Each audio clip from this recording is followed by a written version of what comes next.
You're listening to the Accelerate podcast, the mortgage industry's leader on intelligent borrower engagement.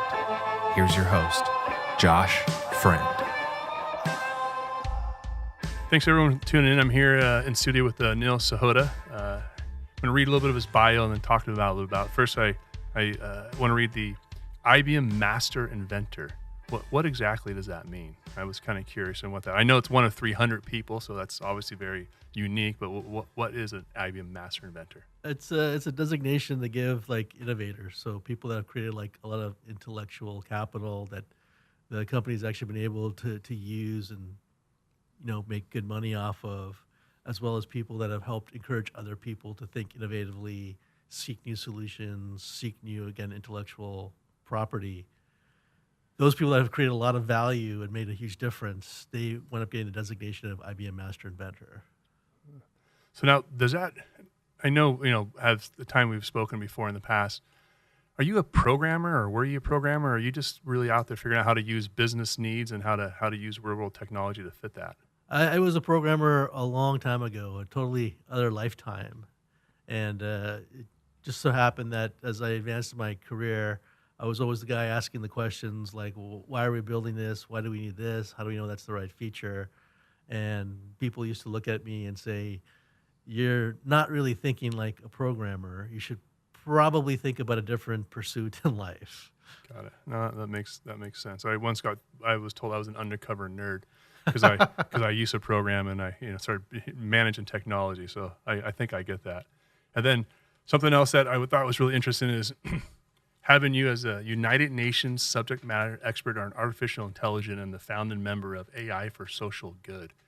What is that, and what are you doing there with the UN, and how does that come about? Well, the UN's established 17 goals for a better world, and they're called the Sustainable Development Goals, things like zero hunger, gender equality, access to healthcare, access to education, building good infrastructure. It's a lot of different things, and the UN estimates there's about a $7 trillion shortfall each year in trying to make these goals a reality by 2035. So we're always looking for ways to try and bridge that gap, and technology is actually a good tool to help, fulfill some of those needs at a lower cost, lower resources. The question becomes is how can you actually do that, and you need people that actually know the space, and so they work with people like myself to figure out what could be actually done and start some new initiatives to help fulfill those SDGs. Okay. I heard you say tool. Technology is a tool, and I think that's probably a good thing to kind of discuss. It's a tool, and that's what something for us to use, right? I totally agree. I know that people look at technology and they sometimes think it's the solution itself, and it's not. Technology is much like a hammer. We can use it to build something, we use it to something to tear down, but it's all about how we wield it. Got it. So one of the things I want to kind of start off with is a talking point, which is AI. So the term artificial intelligence. I know in my industry, we've heard a lot of people have said we use AI, and then I've done some research, and it's not AI, it's decision tree and so forth. So what is, and I know I've heard you say it before, the definition of AI, but just what is AI? It's a good question. I know there's a lot of hype out there. Think of AI as a machine that's actually able to perform work or set of tasks without any kind of human supervision.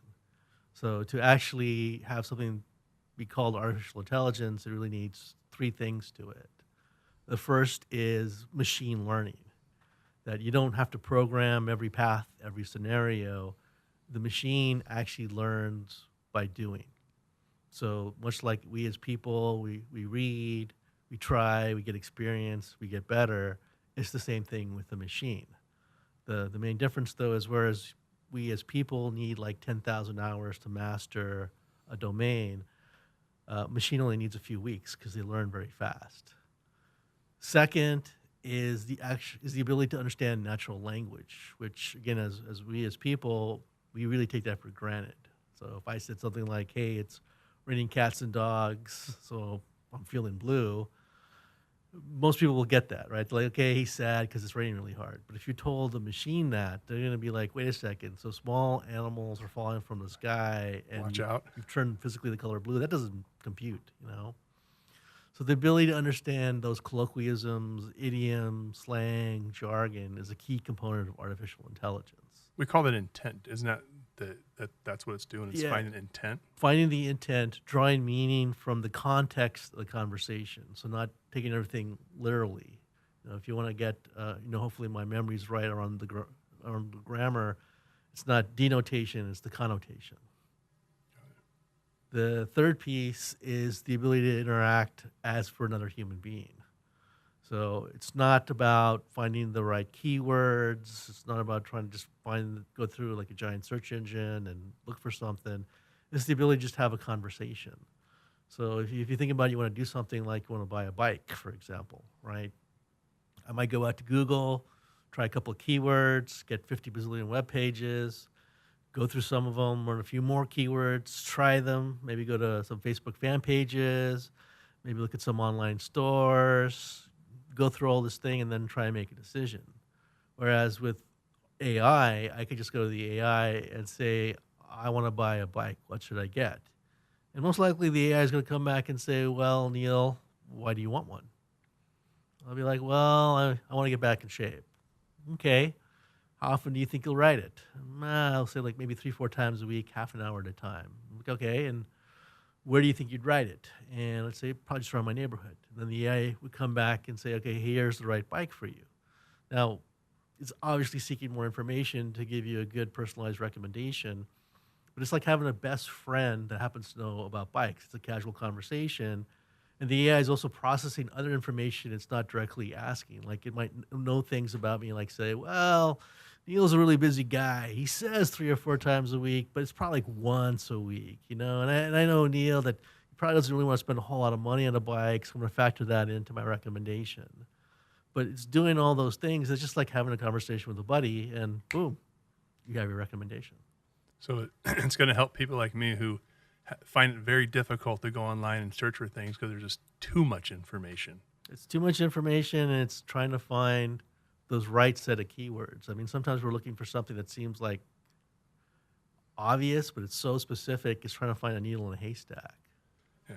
I think I heard you say in an interview that on a daily basis, we're currently creating more data than every book in the world combined. That's every single day. Yeah.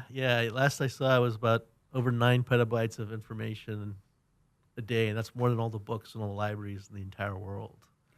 I think if I remember correctly, 90% of all the data that we have has been generated in the last 2 years. Oh, wow. That's a lot. Yeah. So one of the things that was machine learning, and that's something that, I don't fully understand the difference of, is machine learning just a part of AI? Is it a separate piece that you can use? What is the machine learning? How does that work? Machine learning is just basically that you don't have to program the machine. The machine can learn by doing. That's either through what's called supervised learning, where you have a human teaching the machine, or unsupervised learning, where the machine is learning on its own. Now, it can be part of AI, and it's actually one part of my AI definition, but machine learning by itself is usually not considered AI. So here's the quick question I'll ask you, which everyone is asking: is AI going to take over the world?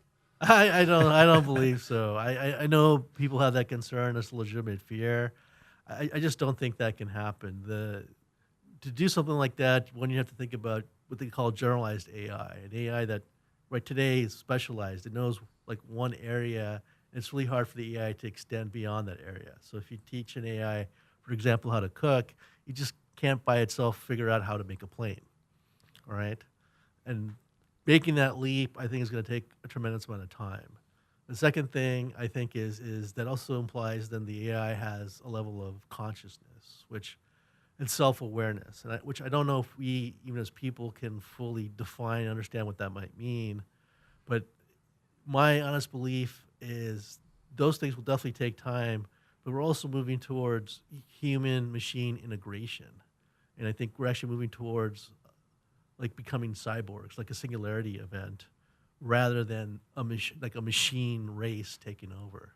So meaning our intelligence can be accessed in the power of the AI to make better decisions faster? Well, think about it almost like your body and everything you do is now a machine, and it's your human brain that's actually driving things, right? You think about like they have the artificial limbs now where you like had a severed limb and they put it on, just the end nodes on the stump, they can actually still transmit a signal that can go into the artificial limb, and you can control like the artificial fingers, right? That's, I think, actually the direction we're moving to, is more things like that. Got it. So we can all live to 150 with new limbs and legs and such. Well, if we become cyborgs, I guess in theory we could live centuries, millennia. Got it. What is now? There's two terms I've also heard with AI, and I was listening to you a speech from a few years back, and the term you used was cognitive computing. Is that just a different term for AI, or is that something separate than AI? Well, at IBM, we actually used to use the word cognitive computing, not artificial intelligence. Artificial intelligence does seem to invoke the thought that there is self-awareness, and that's always kind of been, for a few decades, the definition. And as far as I know, nothing like that exists. And even during my time working at IBM Watson, we never really thought it was AI. It never started off calling it AI or necessarily even machine learning. We call it cognitive thinking because the computer itself, the way it thought, was mimicking the way humans think, through observation, through knowledge, through experience, to come up with recommendations. I think it was only that, after the Jeopardy challenge and other people started seeing it, and it kind of started this whole wave, that the AI, I'll call it kind of buzzwords, started taking off.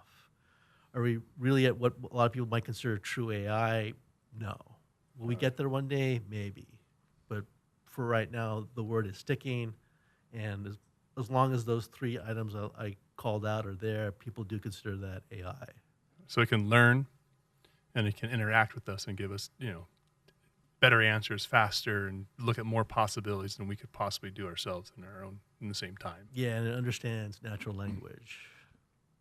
So one of the things that I was, speaking to you a few weeks ago, you said that, in the last year and a half, it sounds like AI is now becoming, and we're seeing this in our business as well, and so as we've been using it, it's now becoming more almost prime time. Like the tools are now accessible for people to actually go build with. And so is that where do you see the market today with AI? I think the level of awareness and understanding has really, what's right? It's sort of inflection point. That's the word I'm looking for. That I think it's not now trying to educate people on what this stuff is and what's out there. I think people actually get it, and they're starting to think differently about what could be done. The tooling's been there for 3-4 years now, through various companies, various APIs. But I think people are now starting to get what's possible. And there was always this kind of barrier about, well, this is new, it's emerging. Can a machine really do some of these things better than a person could? I think a lot of those thoughts have gone by the wayside, because now there's plenty of examples showing what machines can actually do. Now, don't get me wrong, there's a lot of things people do much better than machines, but there are things that machines do better than people, just on standard automation.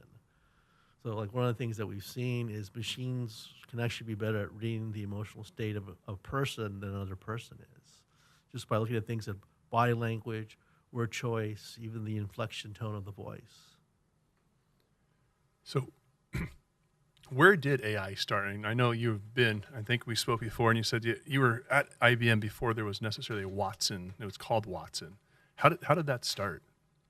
Watson? Yeah. Well, AI, I think the idea's been around since the 50s, 60s, and there's been a lot of work. But IBM Watson started where all great ideas tend to start, which was in a bar.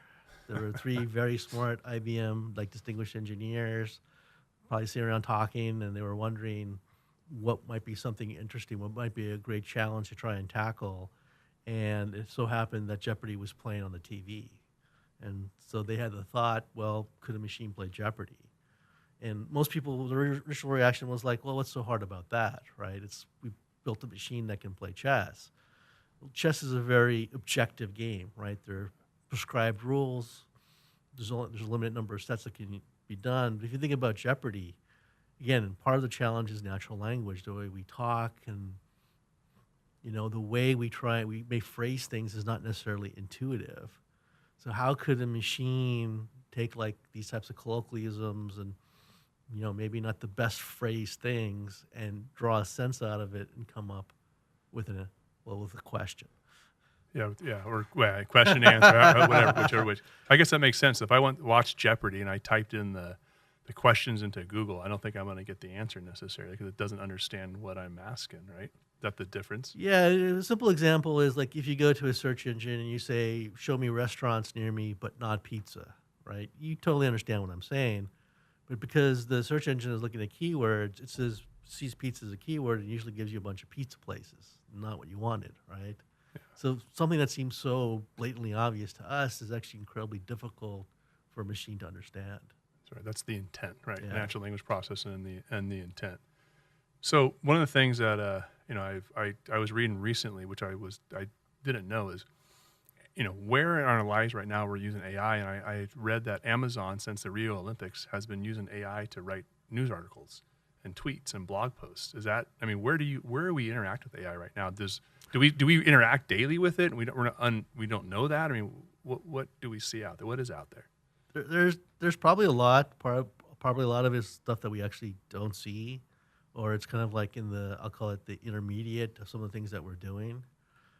But like the notion of writing blogs or even writing like articles has been around for a couple of years now. And there's even more than that. There's a AI, I can't think of the name. It might have been Ben, that they taught it some basics about film and script writing. And they had the AI actually write a comedic short film. I think it's like 9 minutes long.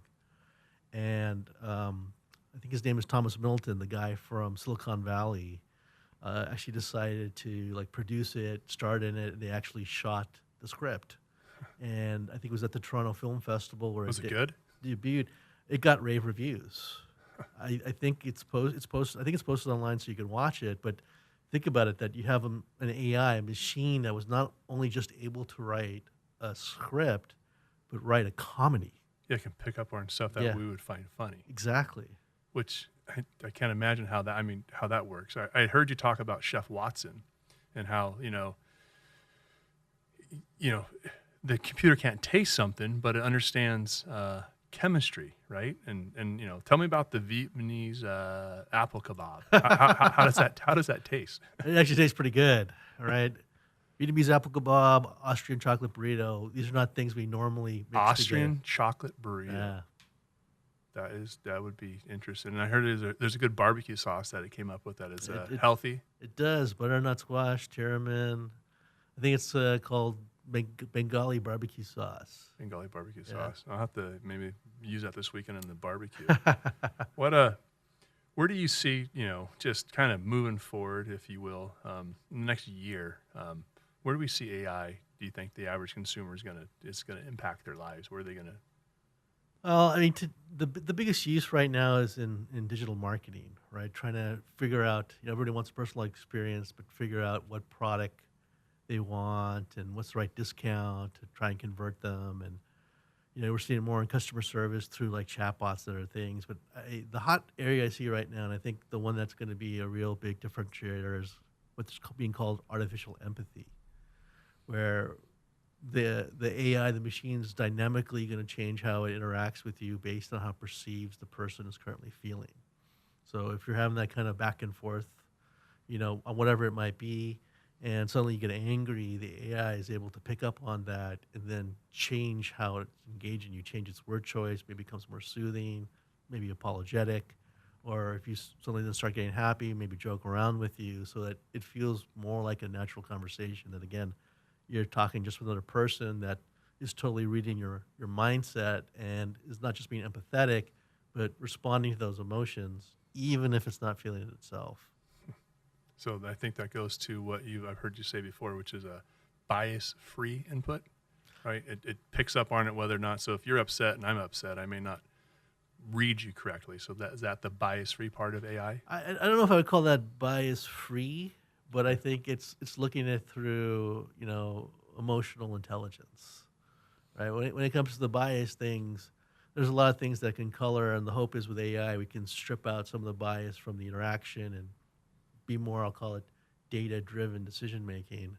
But we have to also remember that we train the AI. We may unintentionally introduce biases without realizing, and that's one of the reasons why diversity and different perspectives is so important when it comes to training the AI.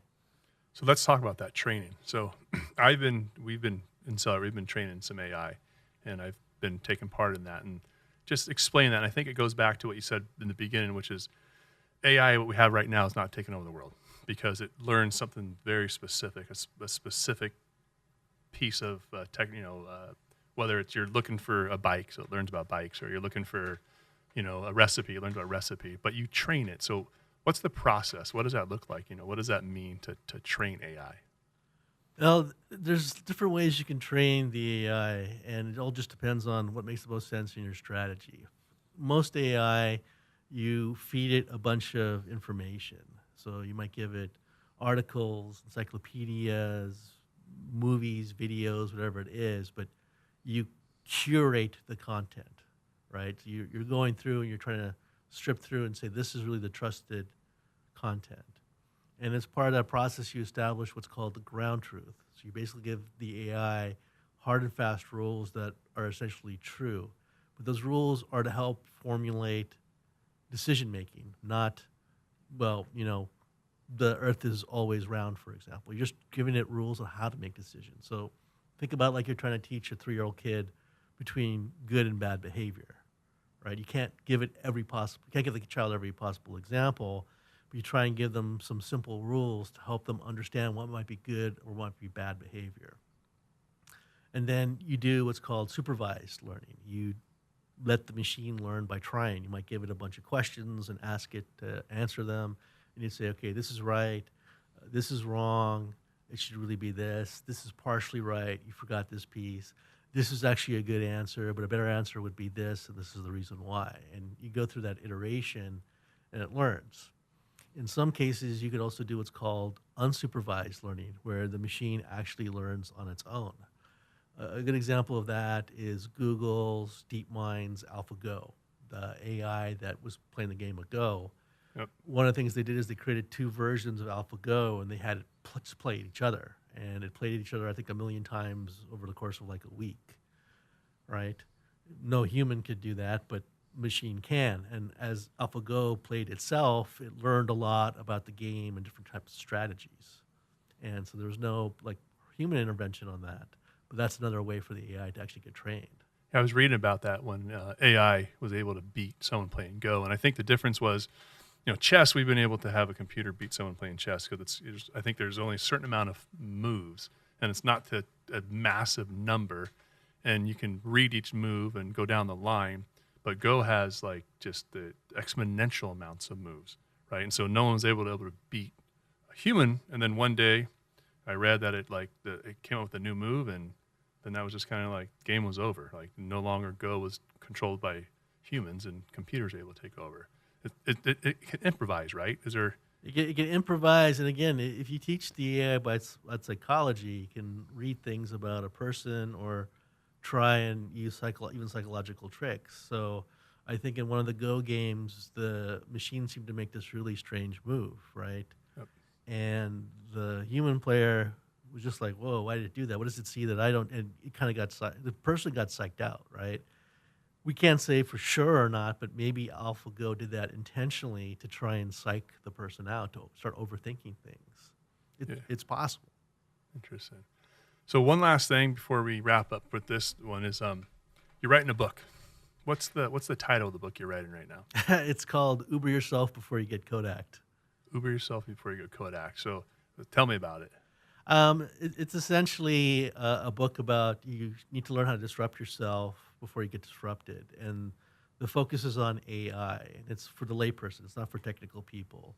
So there's some basics about what is AI, but more importantly, it really talks about what can you do with it. And it showcases stories of non-technical people that have built very successful AI products and solutions. Like there's a startup in LA called Legalmation that has built an AI associate lawyer. And started by 3 lawyers who didn't know anything really much about technology. They're not technologists, but have built a very successful company. And I'm trying to do this because I want people to, 1, get some education, but 2, I want them to feel that they're empowered, right? I know there's a lot of fear, a lot of concern, and people don't really talk enough about what they can actually do. And I feel like empowering people, hopefully they can realize that they're not along for the ride. They actually can take some control over the future and do something for themselves, their family, community, organization, society. And then there's a little bit about what the future will hold and how everyone can help shape that future. All right. Well, that is pretty interesting. I know that, which we'll talk about in the next podcast, which is you're a professor at UCI, and you're actually a professor in the law program, and of one of different places, but right? I am. I'm actually associated with the business school. I do teach a class in the law school, but I'm actually faculty at the Broad School of Business. You're okay. Yeah. All right. So we'll talk about that and how kind of I want to talk more about the legal aspect, and I think we spoke about this before, just kind of what that actually means.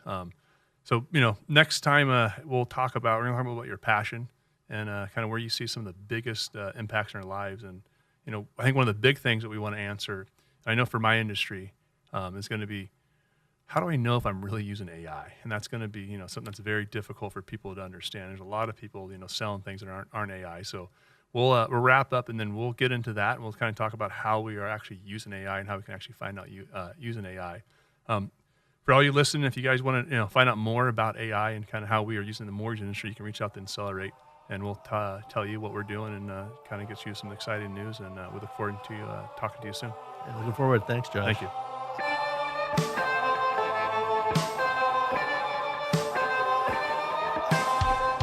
Thanks again for tuning in and listening to the subject. If you want to find out more information about this, please email us at podcast@incelerate.com or go to our website for more information, other podcasts at www.incelerate.com. That's incelerate.com, INSELLERATE.com.